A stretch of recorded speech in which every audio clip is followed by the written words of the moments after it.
Make sure you subscribe to JerCrispy.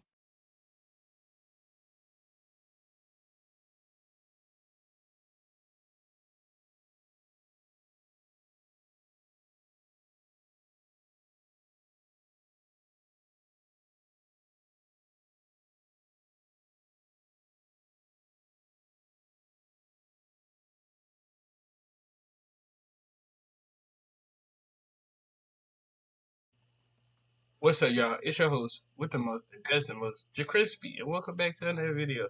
Today, what I got y'all is not even finna say y'all nothing because you know what you did. Well, I'm gonna just say it. Miguel is lying across the Spider-Verse theories. When are we coming up with these theories? I mean, it's a lot of theories we could really say, but make sure y'all like, comment, subscribe. We're on the road to 100, and this will, if y'all run it up, this will be the next video about Miles. But let's see if Miguel is lying. I think he's lying, but let's see how this video goes. Hello all, and welcome to a two-part theory series surrounding the movie Across the Spider-Verse. This movie is this is a doozy. It seemed so simple on the outside, but the farther down you dive, the more complicated it gets. This series will go into Miguel, Miles, and even Obi. In this episode, we will be mainly focused on Miguel. Miguel, or Spider-Man 2099, is a very mysterious and complicated character with quite a few problems. This dark Garfield made Miles question if he was truly a Spider-Man due to his strange actions. Miles posed a very good point. Let's ask ourselves if Miguel is actually a Spider-Man. We have seen Spider people before with many differences, such as Penny Parker and Spider-Bite, but these characters acknowledge their differences to the other Spider people. Miguel, on the other hand, acts as if he's a normal Spider-Man, but he is clearly not.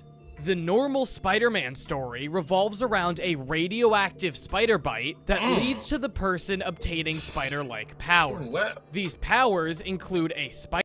Why did I feel that bite for a little minute from my boy Peter? That boy it's just, why did it show you this? It was just like, oh, I know that's painful. I know that's painful getting a bite by a spider. Oh, bro. Like, it gotta be more painful than getting stung by a wasp. Gotta be. Spider sense, the ability to stick to surfaces, shooting webs, and super strength and agility. Miguel's situation is quite a bit different. During the train sequence, we can see that Miguel can't actually stick to surfaces, and instead needs to use his claws and arm blade to dig into walls. When he fell down, he could only catch himself by digging his blade into the train. Right off the bat, Miguel isn't doing very well in the... So, if Miguel is a Spider-Man, so where is he then? Is he just a hero that act like a Spider-Man? Could be. Spider-Man checklist. The next bullet point is the ability to shoot webs. Now, normal spider people seem to have two ways to shoot webs. They can either create them organically or use a synthetic web shooter. Miguel seems to be the latter. His web shooters are synthetic, but not like normal synthetic webs. In fact, nothing about his web shooting is normal. Whenever a spider person shoots their webs, they do the classic Spider-Man hand pose as the web shoots from the bottom of their wrist. Miguel, on the other hand, balls his hand into a fist to make the web shoot from the top of his wrist. It feels sacrilegious for Spider-Man to do such a thing. So far, Miguel is 0 for 2, but let's see how he does with Spidey senses. The Spidey sense is a spider person's ability to sense danger, other spider people, and their environment around them. We never see Miguel actually use Spidey senses, but that doesn't automatically mean that he doesn't have them. No, he don't have Spidey senses because in the beginning of the movie, when they was fighting that little bird time thingy, back in time thingy, the bird attacked him and he didn't know the bird because she was trying. Because old girl, I think her name was Brent, we was trying to tell her that you might as well duck, and he didn't even listen to her, so he got hit basically. Basically.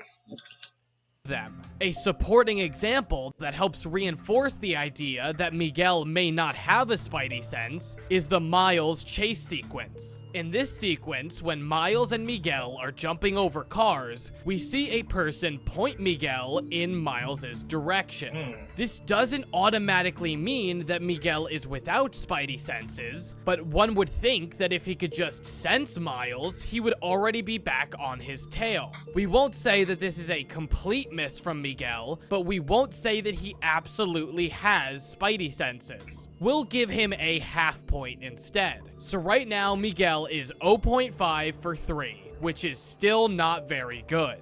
There's only one final Spider-Man point left, and that's the spider bite. In the normal story of spider people, the person gets bit by a radioactive spider which gives them spider powers. For Miguel, we have to do a little bit of deep diving as we don't see his origin in this movie. Luckily for us, there are plenty of Spider-Man 2099 comics to peruse through. According to these comics, Miguel was never bit by a spider. Instead, he was sabotaged. While Miguel was remapping his corrupted DNA with his original DNA, a coworker of his attempted to kill Miguel by impairing the DNA. Miguel had survived, but now his DNA was spliced with the genes of a spider, which seems to parallel Miguel injecting himself in the movies. While it gave him the normal Spider-Man superhuman strength and agility, it also gave him some other unnatural modifications. He gained talons and fangs, as we saw in the movie, but a difference is that in the comics, his webbing is organic. This seems to deviate from the two media. They both shoot from the forearm, which again feels weird to see, but in the comics, his webbing is organic, while in the movie, it is very clearly not. Well, wow. I feel we may owe Miguel a slight apology. It seems as if I must give him back the point for the web shooters, as it is.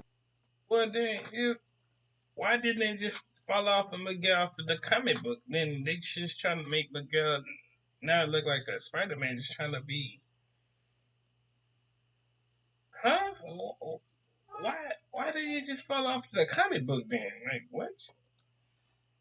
Comic accurate, but don't get too excited now. I'm still not giving the point for Spider Bite. While there are still spider people that haven't been bitten, such as Pav, he still hits all the other Spider-Man qualities, which would mean he is definitely a normal Spider-Man.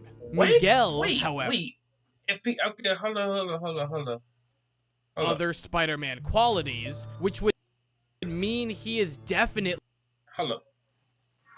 If he never got bit by a spider, now how did he get this? I might need to go back and watch the movie. How did he have powers as Spider-Man if he never got bit by a spider then? Hold up, I'm gonna have to go watch the movie. A normal Spider-Man. Miguel, however, is 1.5 for 4 in his Spider-Man mannerisms. Even though he acts like he's a normal Spider-Man, he is clearly not. While this is a fine thing to observe, this is not the biggest question we should be answering about Miguel. In Across the Spider-Verse, Miguel explains exactly why canon events are so important. He shows Miles exactly what happens if these events are broken through a presentation about an alternate universe. One where he replaced a dead version of himself, but it destroyed that entire universe. Our big question here is, what specifically happened to this universe? To answer this question, we have to compare the animation of this universe's destruction with Pav's entire universe. Our big question here is, what specifically happened to this universe? To answer this question, we have to compare the animation of this universe's destruction with Pav's. For one, The Omni is an omnidirectional treadmill that lets players walk or run at full speed in 360 degrees inside video games or other virtual worlds. For one, both of them have the glitching effect. In Pav's universe, it was just on buildings, but in Miguel's alternate universe, it was destroying everyone. There is a very big difference, however. In Pav's universe, all the glitched effects are contained within the spot that opened in the ground. Even Miles mentioned that this hole was Spot's doing, so we know that the glitches are only contained to Spot's influence, not Miles's. The captain is fine, it's just the area around Spot's, well, Spot. With this information, we know that this glitching can't just be a broken canon event, but something much more. Luckily for us, we have seen this animation multiple times before. Once in this same movie, and again in Into the Spider-Verse.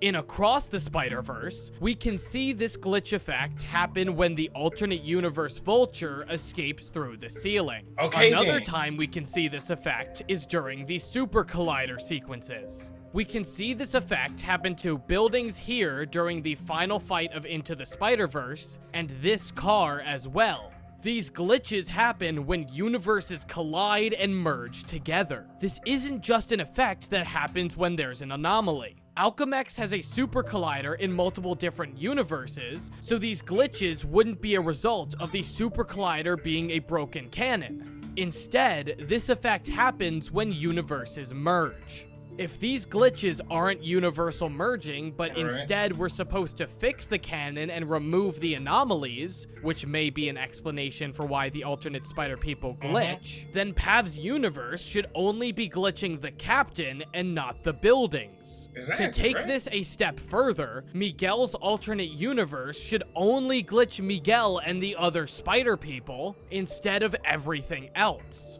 Clearly, these glitches aren't meant to fix the universe, but still connect with multiversal merging. If that's correct, then it makes sense why this effect happens with the Spot in Pav's universe, as his spots are interdimensional. So if that were the case, this means that whatever happened in Miguel's alternate universe was an interdimensional merge. With the amount of spider people that were in this universe, it would make sense that there would be a multiversal merge here, no? I mean, if Miguel alone could break everything, imagine what damage all of these spider people did. During the train sequence, Miguel says that Miles killed his universe's Spider-Man by also getting bit. He says this as if two Spider-Men are not allowed to— But he didn't. So how did he kill her if the machine, like if he was already getting beat up, bruised up, he really didn't kill that. Basically, he really didn't even kill him. To be in the same universe. But this is where some cracks start to form. If all these Spider-Men caused this immense damage to the universe, the same thing would be happening in Earth 928. But wait, in Earth 928, they are all wearing the watches that prevent glitching, so this probably also prevents the multiversal merge. Now, hold on a second. In Miguel's presentation, these spider people are also wearing the watches. So clearly that can't be what protects them. Well, okay, maybe it's exactly what Miguel said happened, that because he replaced his dead self, everything broke. Maybe if someone dies, they are supposed to be dead, and if they come back or get replaced, it would be too big of an anomaly. But hold on, isn't this what happened in Earth 1610? In Miles' universe, Peter Parker died, but then Peter B. Parker showed up and replaced him. This should break the universe, correct? But somehow it's still fine. Clearly, what happened in the presentation was not simply a broken canon, as all of these example scenarios that were given should have also ended with the same fate. So if what happened to that universe is not a broken canon, does that mean Is Miguel lying about canon events? It gotta be. Let's start with the same idea we mentioned previously. If Miguel is saying that replacing a dead self is breaking a canon, how come Peter B. Parker never broke any canon events? If we want to take this a step further, we can look at Universe 42. If our Miles is supposed to be an anomaly, how come the two Miles Morales in Earth 42 interacting are not breaking? I was just finna say that. How do they interact with each other if they saw each other at the, like, you know how at the end of the movie I said to be continued and they ended like this, ended off just like that. So how did they see each other like that? Because Miguel is lying. Any rules. In Miguel's explanation of canon events, he makes them out as things that are absolutely supposed to happen. He mentions the severity of how if these events are broken, it could lead to the destruction. So hold up, Miguel basically saying that somebody really have to die. So to become a Spider-Man, somebody have to die. That's how they gotta be your uncle, your grandma, your grandpa, mom or dad, or a best friend that dies. Basically. Of the multiverse. With that said, this should mean that each canon event is the same. Miguel mentions that Spider-Man has to lose a captain who was close to him while they are saving a child. If these events are this specific, how come Spider People can have anybody take the place of Uncle Ben? Sometimes Uncle Ben dies, but for some people, it's their aunt, uncle, or even their best friend. I just said that. How could these canon events be so specific, yet so lenient at the same time? The inconsistency is the same. Miguel mentions that Spider-Man has to lose a captain who was close to him while they are saving a child. If these events are this specific, how come Spider People can have anybody take the place of Uncle Ben? Sometimes Uncle Ben dies, but for some people, it's their aunt, uncle, or even their best friend. I just said that. How could these canon events be so specific, yet so lenient at the same time? The inconsistency is frightening. When Miguel is discussing the Captain event with Miles, he uses a numbering system for it. He calls this event ASM 90. If these events have numbers and names, that means they should happen in a specific order, correct? In many Spider-Man films and media, the ordering goes Uncle Ben's death and then the Captain. However, there is at least one media that breaks this ordering. In Across the Spider-Verse, we see Donald Glover's version of Aaron Davis, which was portrayed in Spider-Man Homecoming. We also hear Miguel refer to Doctor Strange and Earth 1999-99, which, according to the official handbook of the Marvel Universe from 2008, is the exact universe that the MCU takes place in. With this cameo and Miguel's mention of this universe, we know that the MCU can be taken into account when analyzing Across the Spider-Verse. In the MCU, Tony Stark not only worked closely with the military, but eventually became a part of it. In Captain America Civil War, the Sokovia Accords were passed, which means that the Avengers would be monitored and regulated by the United Nations. From this movie until Infinity War, Iron Man was the leader and captain of the Avengers. This classifies Iron Man as a captain. With this description, more cracks begin to emerge. Tony Stark died before Aunt May. The MCU Spider-Man's captain died first. If these events are numbered to be in a specific order, this should be a broken canon, but it's not. Sticking with the MCU, Miguel mentions that Doctor Strange and Spider-Man tear holes in the multiverse, but it's more than that. In Spider-Man No Way Home, they didn't just open the multiverse, but they began to merge their universe with countless others. In the TV show Loki, He Who Remains was killed, which split the timeline into countless other versions of itself. This should be an irrecoverable event and multiversal merge, as we saw in Miguel's presentation, but somehow they are completely fine. Finally, getting away from the MCU, let's go back to Earth 42. In this universe, there was never a Spider-Man, even though there was supposed to be. The spider was supposed to bite Spider-Man of Earth. Because Earth 42, that Miles that they meet up at the end, he was supposed to get the spider bite, basically. But it was transferring, it went to the Miles. So that Miles right there was supposed to get the Spider-Man, and he was really supposed to be Earth 42 Miles, basically. 42, but instead was transported to Earth 1610.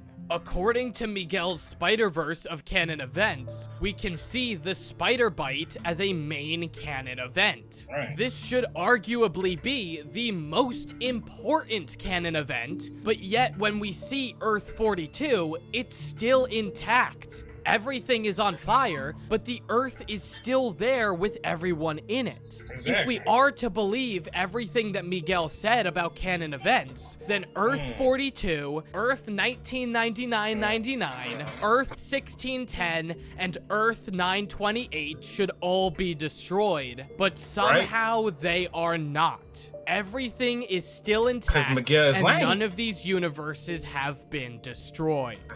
Miguel is the biggest liar in this series. He's not a normal Spider-Man. What happened to his alternate universe was not a cause of him just existing, but was a multiversal merge. And canon events can't be contained and monitored. If there was such a thing as these canon events, they should all be the exact same, but they are very clearly not. Breaking these canon events has yet to show any consequences. Pav's universe was a result of one of Spot's spots, the MCU still exists, and both Earth 1610 and Earth 42 are intact. Something is very wrong here.